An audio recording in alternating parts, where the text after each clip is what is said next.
A crucial National Security Council meeting ends with recommendations to achieve sustainable peace and stability ahead of 2019 general elections. Federal government reiterates commitment to polio eradication, plus Nigerian army receives encomium in the fight against insurgency. These and more on today's Panorama. I am Lydia Odije Ochi.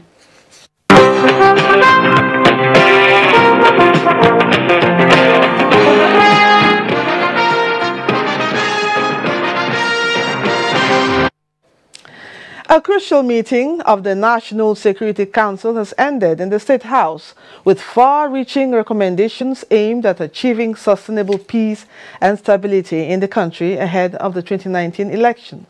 State House correspondent Adamu Sambo reports that the meeting presided over by President Muhammadu Buhari resolved to deploy adequate security agencies to the states towards ensuring peaceful and hitch-free conduct of the elections.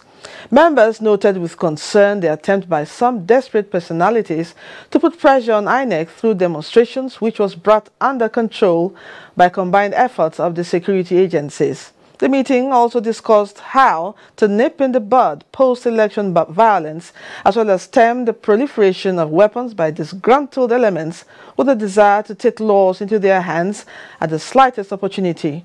The Inspector General of Police, Ibrahim Idris, spoke with two newsmen after the meeting.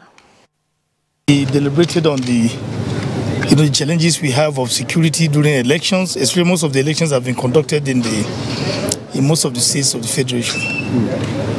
And we are still going to face another election in future. What guarantee are you going to give that the nation? Obviously, guarantees are, what I would say is that every Nigerian obviously should be committed to a free, fair and credible election. That's the main issue.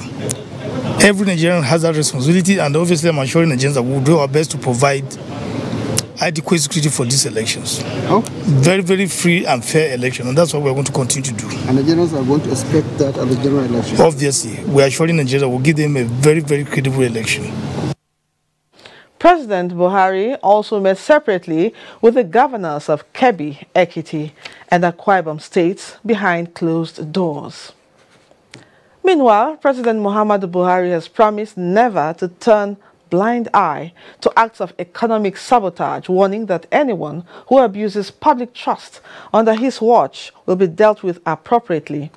The president said this while playing host to Kannywood entertainers to a special dinner. Again, State House correspondent Adamu Sambo reports.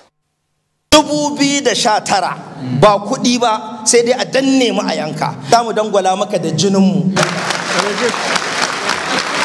Without doubt, President Muhammadu Buhari enjoys tremendous support, solidarity and goodwill from the various stakeholders in the Hausa film industry, otherwise referred to as Kannywood. Although the event was put together by the Nigerian leader to show appreciation for the entertainers, however, comprising musicians, producers and actors, it is an opportunity to renew their allegiance to the change agenda. We believe in his leadership. He is somebody that is committed to the development of this country. We are here to show our support, 100% for his second tenure. We have to support him because of good governance for Nigerian and Nigerians. President Muhammadu Buhari formally expressed gratitude to the Kannywood entertainers for their love and significant contributions to his political aspirations so far, saying he cannot thank them enough. He, however, promised to reciprocate by maintaining his upright disposition as well as ensuring justice at all times and selflessness in service to the nation and humanity. He restated his unshakable resolve towards fighting corruption to a standstill, firmly securing Nigeria for effective management and massively diversifying the economy for job creation and sustainable future. Ni dai ba zan ci amana ba kuma zan ga an ci amana ba in kyale zan yi aka kokari. Secretary to the Government of the Federation, Boss Mustafa, described the engagement as significant. In this room, there are people that reach out to over 10 million people. Some of them on their Instagram pages and Twitter handles. They talk to over 1 million people on a daily basis. So their outreach is quite extensive and elaborate. And they came to share their thoughts about the future of this country with the president, and to also commend the remarkable work that he's doing out there, and to assure him that they will fully support him. So it's a very important day for us. The message from them is that they are with him 100%. And I assure you, it's not unusual. During the event, the artists were promised by government of adequate protection of their intellectual property rights. Most of the times when they cast films and when they sing songs, piracy takes over. And the benefits that ought to accrue to them ordinarily does not.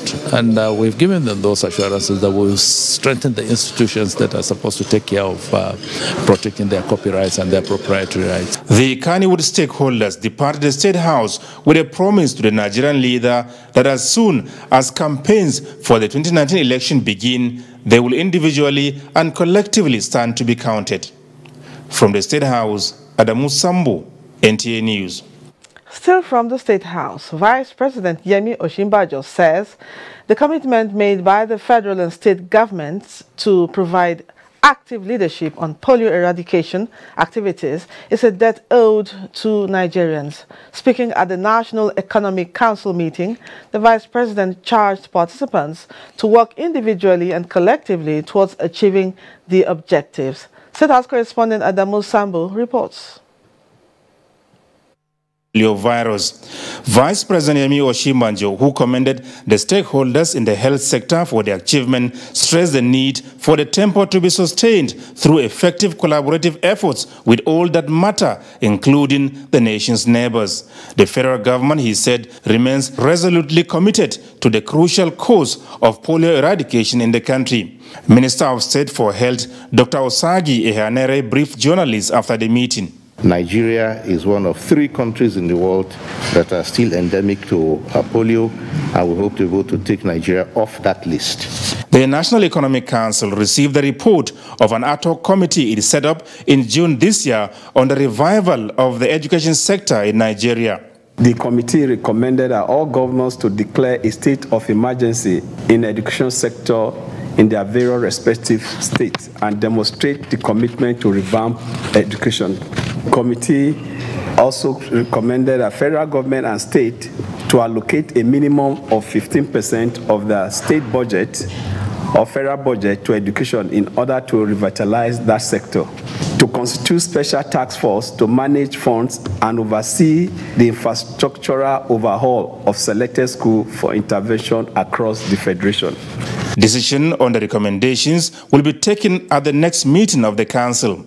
There were also presentations on the state's gross domestic computation for 11 states, as well as support for state governments for national sporting programs. Minister of Sports spoke specifically on the next edition of the National Sports Festival. Is in high preparation. The Honorable Minister of FCT has agreed to host the 19th edition of the National Sports Festival. He called on governors to support the process by preparing their participants on time. In the meantime, the council members were informed by the Minister of Finance that as at October 16 this year, the balance of the excess crude account stood at $2.09 billion, Stabilization Fund 21.9 billion naira, and the National Resources Development Fund 111.7 billion naira. From the State House, Adamu Sambu, NTA News. Now, the Nigerian Governors Forum says it's not against the upward review of workers' salary, but the challenge is for states' ability to pay. Chairman of the forum and Governor of Zamfara State, Abdulaziz Yari, said this after a closed-door meeting with other governors. Tandem with the NLC to get minimum wage rebuild of what, but the problem of state is capacity to pay what is agree. As we're talking today, we are struggling with the 18,000. Some of the states are being paid 35% up, or some of them share 50%, and some of them up to, just last my second point, saying there are some states they have salary arrears. So now, if we say, okay, we are going to do the minimum wage, we are going to review it up, then it's not about only reviewing, about how we are going to get the resources to cater for that. The Tripartite Committee on Minimum Wage is expected to present its resolution to the federal government when completed. Petroleum and Natural Gas Senior Staff Association of Nigeria, Pengasan, has dismissed insinuations in some quarters that it will embark on strike. The national president of the association, Francis Olabode Johnson, who said this in Abuja at the commemoration of the 4th anniversary of the association, says Pengasan will continue to play the critical role of contributing to Nigeria's economic development. Correspondent Lydia Sampson reports that President Muhammadu Buhari, in a message to the event, described Pengasan as a stabilizing factor in the oil and gas sector.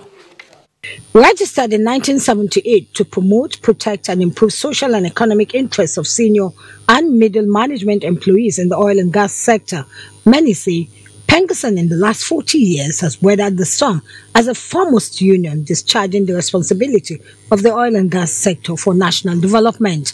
President Muhammadu Buhari, who was represented by the Minister of State Petroleum Resources, Emmanuel Ibeka-Chukwu, commended Pengasan's role in leading the advocacy for local content in the industry. I bring you warm greetings from President Muhammadu Buhari, who congratulates you all on this occasion of the association's 40th anniversary, expressing his pride at the relentless collaborative effort this association makes in ensuring stability in our oil and gas industry. Group Managing Director of NMPC, Mekan Tibaru, says the association has met the expectation of its founding fathers, having endured challenges.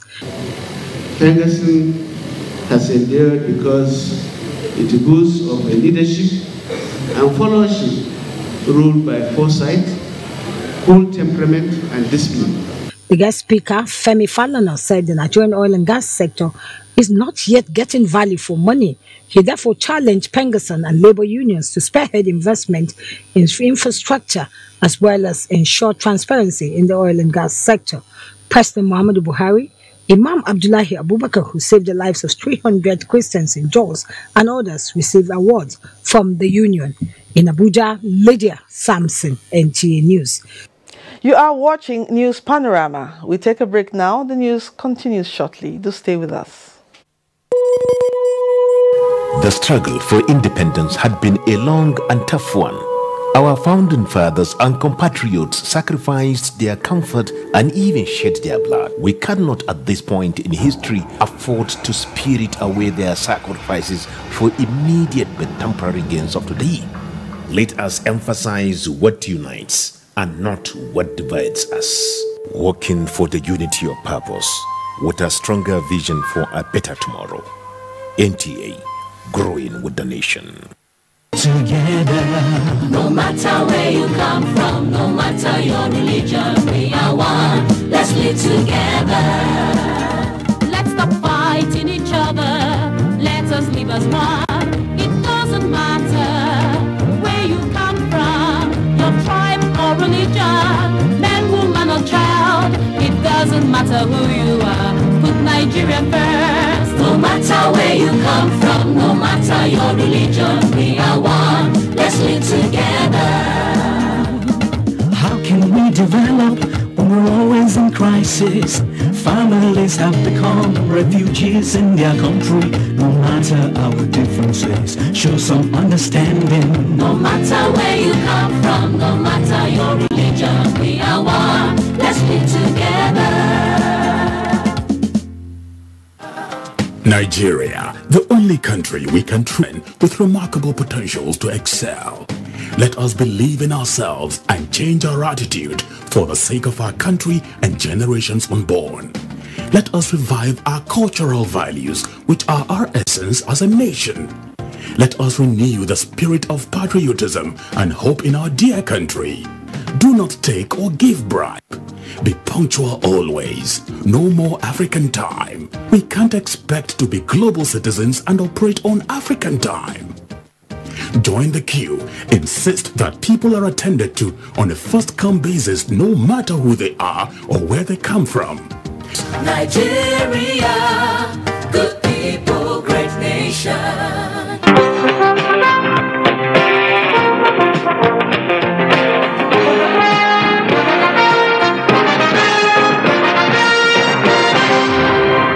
Welcome back.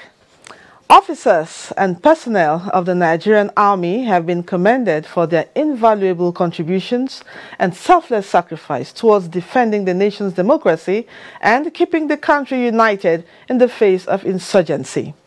A statement from the Director, Army Public Relations, says the National Coordinator of Nonviolent Peace Initiative, Ambassador Mohammed Salmon, gave the commendation when he visited the General Officer commanding 7th Division, Brigadier General Bulama Biu. The ambassador condemned the activities of insurgents as he applauded the efforts of the Nigerian Army in degrading the terrorists. He also applauded the Army for the establishment of human rights desks in all Army formations to checkmate violations of citizens' rights. The GOC, Brigadier General Bulama Biu, promised to sustain the tempo as he assured of the Army's readiness to partner with any organization to tackle terrorism in the country. And now to politics. The Buhari Media Organization, BMO, has commended former Niger Delta militants for their decision to work for the victory of President Muhammadu Buhari in the 2019 election. In a statement, the organization hailed the decision of the ex-militants to support Buhari's second-term bid based on his efforts at deepening peace and stability in the Niger Delta region by initiating meaningful capital development through presidential amnesty program. While commending the ex-militant stance, Buhari Media Organization, through its chairman, Niyi Akinsiju, said it's a confirmation of Buhari's disposition to meaningful life-changing projects in the country's oil-producing region. The Buhari Media Organization, however, urged the ex-militants not to waver in its determination to work for the president's victory in the region. The People's Democratic Party considers its stronghold in spite of not doing much for it in 16 years. More political interest groups are strategizing on how to further the interests of the nation towards re-election of Buhari for continuity and good governance. Correspondent Usman Ali reports that one of these groups is Women for Buhari, which mobilizes more support for the Buhari 2019 presidency. These are women of conviction in their dogged commitment towards bringing President Muhammadu Buhari back to office.